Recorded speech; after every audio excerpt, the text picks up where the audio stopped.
Hey everyone, welcome back. Today we're diving into a full review of Metro by T-Mobile, covering everything you need to know before you decide to switch or sign up.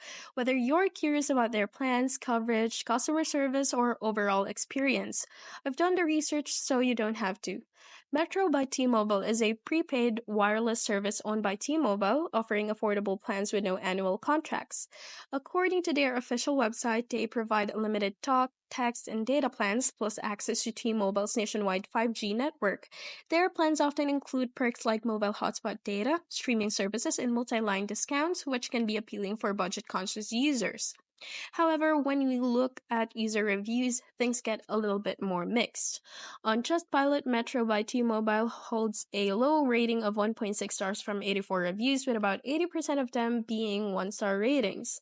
Common complaints include frustrating identity verification issues during account setup, unexpected holds on customers' credit or debit cards, and poor customer support.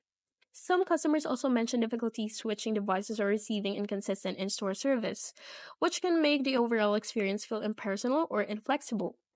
That said, some users do appreciate Metro's affordable pricing and the access to T-Mobile's strong network, especially for basic phone needs or for those on a tight budget. Quick disclaimer, this is based on my personal opinion and research. So, what's the final verdict? Metro by T-Mobile offers affordable wireless plans with solid network coverage, but the inconsistent customer service and account management issues are red flags to consider. If you prioritize cost and network access over customer support, it could be worth a try. But proceed with caution and be prepared for possible hassles.